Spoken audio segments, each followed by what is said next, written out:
Hey guys, just for clarification, this interview with Chris Cotillo was filmed on August 11th, so we don't know really quite when you're going to see this yet, but when you see it, some of the information that we talk about might be a little out of date, and maybe we didn't break some news that had broken previously. So we're sorry about that, but this video was filmed on August 11th, 2022. What's up, guys? Welcome back to today's video. As you can see, today's video is a little bit of a different format, as today's video really isn't a video, but it's actually going to be an interview with Red Sox beat writer Chris Cotillo. So without further ado, I'm not going to hog up the time. We're not going to hog up the time. We're just going to get right here into the video. What's up? What's going on? How are you guys? Good. How are you? Great. Happy to be here. Thanks for coming on with us here. Anytime. Happy to do it. Awesome. So we don't really know what we're going to do here, but we're kind of just going to ask you some questions about how you got to your position and kind of how you got to where you are today. But we first wanted to start out with some Red Sox talk, and we wanted to ask a question that I know a bunch of people want to know.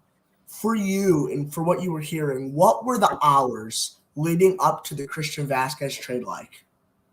Yeah, I think, they obviously were considering a ton of different possibilities. They were considering, buying, they were considering selling, and we saw, as soon as that trade was in motion, there was two others kind of ready to go, Tommy Pham and Reese McGuire. I mean, I think they had to make the Reese McGuire trade just to get another catcher, just to get another warm body behind the plate.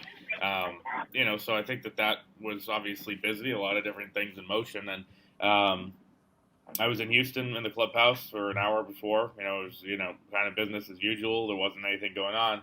When I kind of thought something was up, Alex Cora's pregame that day, his talk with us was really, really short. It was about 2.5 minutes. It usually is about 10, 15. So I thought, that's kind of weird. He's kind of being short. I don't know if he's, feeling like something's going on. And then everybody came out for BP as usual, and phones started going off, Passan and Rosenthal, those guys tweeting Vázquez going to Houston, and I was like, oh, well, that seems like it's happening, but he's kind of right in front of us wearing Red Sox colors, and he's taking BP in a Red Sox uniform, so that's a little weird. And it was funny because all the Astros reporters who were on the other side, on the first base side, then kind of came over to the third base side immediately, and we're going to try to get him as he was coming off the field. And so he got a side hug from Plawecki, went out and stood at shortstop with Bogarts, talked to Matt Barnes out in the outfield. He was shagging. And so you kind of couldn't tell if, he knew or not. And then he started coming off the field, and, the media was not really going toward him as much as I thought. I was like, are we going to talk to him, guys? What? And I'm not, usually the guy that leads the charge, but I did. And I was like, we're going to try to get him. So kind of cornered him at the end of the dugout. And I go, hey, Christian, you have a second? And he smiled. He goes, yeah, what's up? At that point I kind of realized he probably knew. And I said, it sounds like you're going to the Astros. Have you heard that? And he goes, yeah, I think so. I think it's true. And by that point, it was just a crush of, ESPN cameras and all the people from Houston and all the people in the Red Sox beat kind of in his face and asked him a question, what are your thoughts, your reaction to getting traded? And he was, in a daze. He was shocked and really didn't know what to say. And then the Red Sox had an official from the PR department literally pull him down the steps, by his collar to get him to stop talking, which was ridiculous. But, they I guess wanted to keep the secret that he had been traded, even though the whole world knew and he knew and all that type of stuff. So it was a bizarre scene. As of 7 o'clock local time, there he was still in the lineup. First pitch 7:10. Kevin Plawecki was suddenly in the lineup. So it was as bizarre of a scene as you'll see pregame in the hours leading up to first pitch as I've ever been a part of on the beat. Yeah, and I think we saw that it later come out that he was aware that even before he went out on the field, something was most likely going down, and he'd asked Alex Cora to take batting practice with the team and stuff like that. But right. Yeah, no, that's definitely. It didn't seem like it at the time, so that's why. Yeah, you're right. It kind of seemed like he was better, but definitely could have, but no. So with the moves that Boston ended up making, they traded out Christian Vázquez, but they brought in a semi-replacement, I guess, in Reese McGuire. We don't know if he's going to be the long-term answer. They brought in Tommy Pham, who's been off to a fast start in his time here, and obviously they brought in Eric Hosmer for almost little to nothing. So if we were to ask you, what do you think are the odds that Boston could kind of get around the hump here and turn their season around and make the playoffs? That's very low. I mean, they haven't. The moves they made have, not done anything to help their playoff chances. I mean, they lost 3 or 4 to Kansas City, and they lost 2 to Atlanta. Atlanta's a good team with a good lineup, and we saw the bullpen blow it without help the last 2 nights. But Kansas City, you can't lose 3 or 4 to that team. Since the trade deadline passed, Monday, Tuesday, they played well in Houston, won a couple close games, pitched well, and then they lose on the Wednesday getaway day. They've lost 4, 5, 6, or 7 now. I mean, it's not, if the roster is better or the roster's changed, guys are back from injuries, they're not showing it. There's a question to be asked, like how deflated they were as a team by the Vasquez trade. I think they were. I think guys were really irritated about it. I think guys were frustrated. Alex Spear from the Globe yesterday wrote that, the overwhelming thought on from different people is that, a lot of confusion. And I think that's fair. So, yeah, they have not come out, looking like a team that had a fire lit under them, obviously. They have the Orioles today and the Yankees for 3, and then they should really beat up on the Pirates next week. But other than that, it's a tough schedule the rest of the way in. So it's just such a crowded AL wild card race. I just don't think that they have the roster right now to do it. I think it's, I think the Fangraphs odds or those types of things are probably around 15-20%. I think that's probably fair. I mean, anybody can catch fire, and they're still only 5-6 games back or whatever, but it's just such a crowded mix, such a tough schedule, and they haven't proven it to this point. So why would they start now, And that's what you mentioned. Yeah, I'm sorry, Ben. Go ahead. Sorry. Yeah, it's kind of true, but I feel like to add on to that, this, but what's the progress look like on Kike? On Kike? He's rehabbing in Portland. He's getting there. He got a PRP shot to speed up the healing in the hip about a month ago now, and so that seems like that is doing wonders, and so he feels kind of better than he has at any point this season, according to Alex Cora. So I'd expect him to be back in about a week or so, and obviously they need it, especially defensively in center. Yeah. But the other thing is, people think about like, well, he might be a savior. Yeah, defensively he's obviously going to be an improvement, but he was also hitting like 205 for the first 2.5 months. So the fluke postseason wasn't really part of the process once they got to the regular season this year. Yeah, but I feel like he might have been playing injured. He might have been injured early. Yeah, I feel like he might have hurt himself maybe in spring training, but nobody knew about it.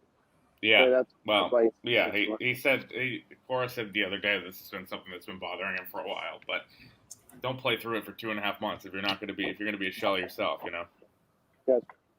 And another thing, just to quickly backtrack before we move on to the next topic.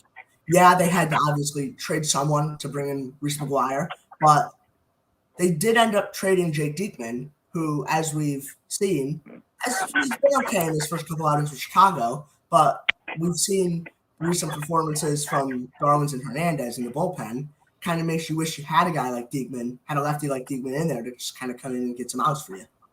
Yeah, I just think the contract is, if someone was willing to take on the rest of his deal, you had to do it. I mean, he was not good, really, at all during the early part of the season. It was a leadoff walk guaranteed or a hit by pitch to the leadoff guy, and the hit by pitches were killer. Right, as everyone. It was an inherited runner disaster. Like even he was making $4 million a year. It's funny because the lefty relief was the strength of this team earlier. With I think they thought Strom would be back by now after getting hit in the wrist. And they've went from having 3 guys to maybe having 4, and now to really only having 1 in Austin Davis, who's had a good year. So, I think the Darwinson thing is probably reached its point. We'll see. I think Rich Hill's going to be in the bullpen for at least a little while. Obviously, he gives you a different look. Hasn't been great out of the rotation recently, but we'll see if he can provide any type of better option than Darwinson. Obviously, Darwinson's throwing 100, Rich Hill's throwing 72, so it'll be a little bit different. But they're hoping that mix and match will work. Yeah. So what we're now going to move on to is we're going to let you have the floor for a few minutes, and we're going to let you just kind of talk about your journey here so far and how you kind of have gotten to this point of where you are right now. Yeah, it's been a different process. I think than a lot of people who are in the field. I started as I always say the most annoying account on Twitter. I was at Trade Deadliner, which was just an account basically posting all the news and rumors and trades and all the things that were happening on the trade deadline in like 2011, 2012, 2013. From there, just started trying to break the stories on my own and reaching out to agents and reaching out to players via Twitter, and was able to break some of the bigger moves that were happening in the offseason in 2013 when I was a senior in high school, which was really cool. Did my first winter meetings then. And from there, kind of realized like, I really kind of like having a press pass and like being credentialed. Maybe I can make a career out of this. And at that point, didn't know exactly how I wanted it to turn out. And I went to school, North Carolina, and was a journalism major, and kind of learned the tools of the trade and worked for SB Nation for 5 years part-time, just kind of getting to know like, all right, this is how to, write a story, how to develop sources, how to break news, how to write a column, how to go on the radio, those types of things. And so by the time I graduated, Mass Live had an opening covering the Red Sox. Just the timing was perfect, and I was able to come home, and I've been covering the team for 4 years now. So it's been a blast, obviously. It's, it wasn't a traditional start. Now I'm kind of in a more traditional, square peg in a square hole type of job. But I love it. I love covering the ins and outs of the Red Sox every day, seeing what they're doing, interacting with the fan base, because it's super interesting whether they're really good or they're really bad, or somewhere in the middle. There's always a debate, and we noticed that Red Sox fans like talking about their team. They like debating the team, and they like reading about the team just as much when they're bad as when they're good. So it's not a fair weather fan base in that regard, obviously. And growing up around here, I knew that. So it's a blast. So, obviously, talk about perfect timing. You coming just out of college, coming back home to get kind of a job that I would imagine that you've kind of wanted for a while at that point. But you kind of segued into my next question. What has been, you said you've been covering the team for about 4 years now. So far, what has been your favorite Red Sox team to cover over the past few years? That's a tough question because there has been, 2020 and 2021 were so different to cover because we were not in the clubhouse. We were not in the locker room. We were not, in 2020, we had no in-person access to any of the guys. It was all over Zoom. 18, 19 this year, we're, in there for an hour, kind of really get to know the guys, those types of things.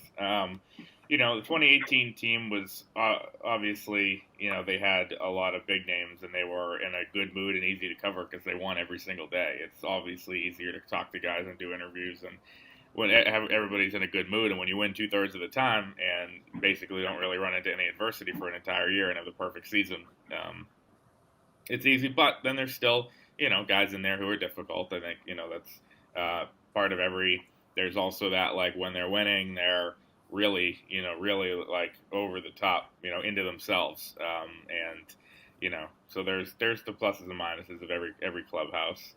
2019, that was kind of a they were down by the end of the year. Obviously, a lot of guys were hurt, and then this year it's been generally a good group. I think the guys that are really kind of the bigger names on the team are the best ones to deal with for us, which is great. And that tone is set by Bogarts, who is excellent with us. He is, accountable, very candid, will take any interview request, even if he really doesn't want to.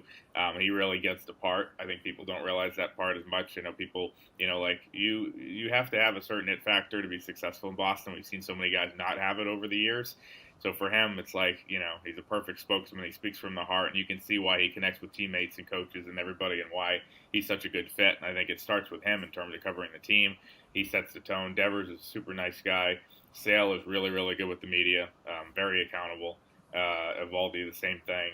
And then the veterans, Waka, Hill, those types of guys are, they get it. They've been around for a while. Rich Hill is like the nicest guy in baseball and, super, super good to deal with. Arroyo's great. There's a lot of guys on the team that, Story's very professional. There's just a lot of guys who, bring it every day in terms of, being a good conversation, being nice to talk to. And so, it's not a difficult clubhouse to deal with. There are difficult guys, obviously, but, they're not the biggest names, so it doesn't matter as much. Yeah. So you kind of segued into my next question once again. So would you say I'm ahead of the curve here? What'd you say? Guess I'm ahead of the curve here with the questions. Yeah, it's like you have the script right in front of you. So would you say that you build relationships with these type of players, And if you do, who would you say is your guy, so to speak? Yeah, that's the whole thing. Is you have to, to a level, and some reporters do it more with players than others. You have to, build up a reservoir of trust with these guys that, hey, I can talk to this person. This person's not going to blast me. And then, on the occasion where you have to write something negative about them, then they understand where you're coming from. Like I had a interaction with a player the other day on Twitter where I, said like they were at a horrible year, and then they DM'd me and we were talking about it. And I said, hey, I didn't really mean to call you out publicly. And he responded, I don't care, man. I suck. I don't care. Like when those types of like self-aware players, I think, are the best, because there's some guys that are like, well, why are you writing bad things about me? It's like, because you're hitting 150. Yeah. Like there's not, like, it's not like, I there's a lot of times where, I think sometimes the players think like, if it's not positive, why write it? I think that's kind of from a misperception that we work for the team, which is not the case. Like I don't work for the Red Sox. Nobody that in the media works for them. Like it doesn't, a coverage. We're gonna cover if they lose or if they win, if they're playing well, if they're playing poorly. We're gonna cover if you hit 4 home runs or you go for 4 with a strikeout, right? Like that's how it's gonna go. So there's different guys in there that have better understandings of that. Those are the guys that I tend to gravitate to. In terms of, just trying the guys that you go to. I think, there's a lot of guys in there that I feel comfortable going up to and talking to. There's some guys that I don't know as well.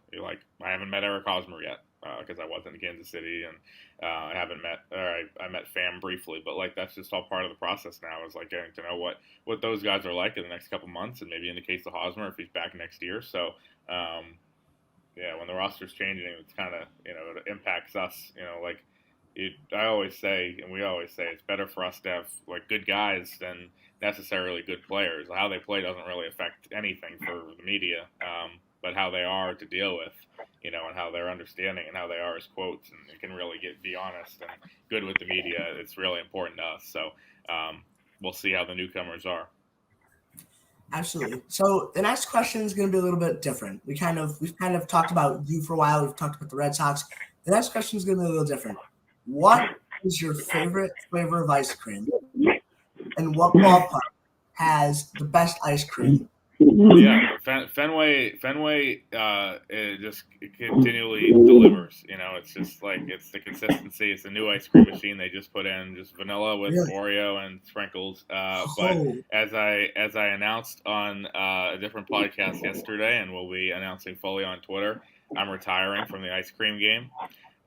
Because my parents are worried about my health, and they text me every night saying that you need to stop eating it, so I can't stand their damn texts anymore. So that's it. I just can't. It's not worth it. It's not worth it at all. Like it's just, I'm 26 years old, and it's like I'm 9, and you're gonna gain weight. It's like, yeah, well, it's, I had a Caesar salad before this ice cream. I'm playing for the tie. So it's that. That's my retirement. Put it out there. Let everybody know it's over. It's over. dang. All right. Well, that's a shocker. All right. Yeah, I So, know. Breaking news. Big news. so next question before we get into one of our most important ones, I would say, what is your favorite road ballpark? Coors Field. I love it. I've been a couple times, and people don't always talk about that as one of the best, but it is. It's just, like the view of the mountains, the sunset, all those types of things. Um, it's just one of those places that you got to go to. I know the team's not always good, but and the Red Sox will be playing there every other year, obviously now from here on out. So it's good for Red Sox fans. It's incredible. Yeah, because I think starting next year or something, we get to play everyone in the league or something like that. Yeah, which is excellent for the media. That means, like one less trip to the division teams, the places that we go all the time, and a trip to National League Ballpark, which is awesome. Which is really cool. So the next question is kind of an interesting one. So what is when you arrive at Fenway, what does your day kind of look like? And what are some kind of secrets about Fenway and things about Fenway that the media sees before and after the game and that the public eye really doesn't? The secret is the ice cream machine is going to be used in the next few weeks a lot less than it has been in the previous few. So I get there. I usually try to leave here around 1:30 or 2. Today we got a media event over there at 1, so be going earlier. But we're in the clubhouse from basically 3 to 4 every day, and you just basically have free reign to talk to whatever player you want, on the record, off the record. A lot of guys, especially at home, are not in there during that time because they're doing other things, and we could be on the field for BP. So 3 to 4 in there, and then Cora has his press conference at probably about 3:45 or 4 o'clock. Then pregame is kind of just gathering information, talking to players, whatever you want, eating dinner, and dessert if you choose. There's really not much going on. There's, tours, basically, that are in there at those times, and sometimes you'll see some guys out on the field and the grounds crew, and there's always kind of like that build up, especially before big games. You kind of see the wheels starting to get in motion. 2:30 or 3 for a 7 o'clock game, and I think the coolest thing for me is we obviously stay a lot after the game, and we go down in the clubhouse. We do another press conference with Cora, and then we go back up to the press box and write for probably an hour and a half, 2 hours. So, like I left the other night at 12:30, or, that's not abnormal to leave at 12:30 or 1. And I usually do a lot of my writing from home. A lot of people stay even later than that. I've left Fenway at 5:30 a.m. before. And a lot of the cool stuff is like, I've been the only person in there at like 4 a.m. or 3 a.m. looking around. I'm like, oh, this is, pitch black, and it's kind of cool to be in here because there were just, 40,000 people in here screaming their heads off and hammered, and now it's completely, dead, and no one's here. It's kind of that cool, like, and it feels like it's waiting for tomorrow's game, those types of things. So, yeah, it's a game day that you're covering is a long one. It starts 4 hours before the game, ends 3 or 4 hours after. So that's why, I always say I'm a diehard fan of the UNC Tar Heels and games under 3 hours. Those are my teams because it's the work day. I need 2.5 hour games. The other night I got called in, had to do 4 hours and 15 minutes. You can't have that.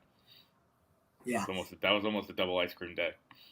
Oh, all right. Yeah. So lastly, we just kind of want to finish it off by just some more Red Sox talk. So a question that I just kind of thought of when the Chris Sale news broke the other day, what was your reaction to first hearing about, okay, he has to get surgery again? Yeah, so I was just like sitting in here, not, on Monday, or it was Tuesday, and it was like 10:30 a.m., so you're not really expecting anything work-related. I was going to Fenway at 3, and the Red Sox sent out an email to the media, Chris Sale undergoes successful surgery. And I was like, oh. This happened a month ago. Yeah, I was like, they must have sent out the same email as they sent, 3 weeks ago. And then I read the first line, and it was like, Chris Sale, Red Sox lefty Chris Sale underwent an open something, an internal fixation, and it was like reading it quickly by this Dr. Liebman at Newton Wellesley Hospital, which is the exact same thing has happened on his finger 3 weeks ago. Like it was the same surgery, same surgeon, same doctor. And I'm like, they must have just, I was like, either this email had been trapped and just finally came through after 3 weeks.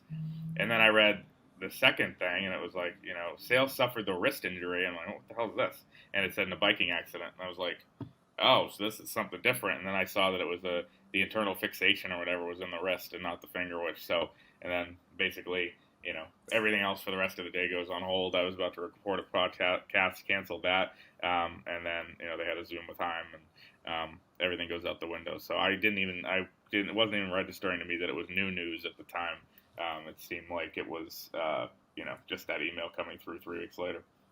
I think a lot of people thought when they saw that, and then details kind of came out that, he was throwing at Boston College, which was a really good sign to be, 3 weeks off of finger surgery and to already be kind of back throwing, which kind of indicated that he was planning to return at some point later this year, but he was going to pick up lunch somewhere and he fell off his bike. Yeah, I know. It's a bad break. He's a good guy, and, I know people are criticizing him, but bad things happen to people. He just has had bad luck. It's just one of those things where he can't stay healthy. But luckily for the Red Sox and luckily for him, none of these things are long term. I mean, they're not, and they are going to cost him basically this year and the previous years. But they're not things that are going to affect him in the future. So they're hoping that he will be able to be back and be himself come 2023. Yeah, this is how they're going to severely this is either going to severely impact his performance from here on out in his career, or it's going to be one of two things. It's either going to be that, or he's going to come back and just win Cy Young next year and completely just throw like 200 innings and just be dominant again. Because that's the type I wouldn't count that out. Because that's the type of pitcher that Chris Sale is. There you go, and the type of competitor. Can't wait for Chris Sale to be back. Full force 2023. Yeah, I mean, but that's kind of all we have here. Chris, thank you so much for coming on, and we hope that you guys really enjoyed this video. Appreciate it, guys. Thanks so much. Productions. Talk soon. Bye.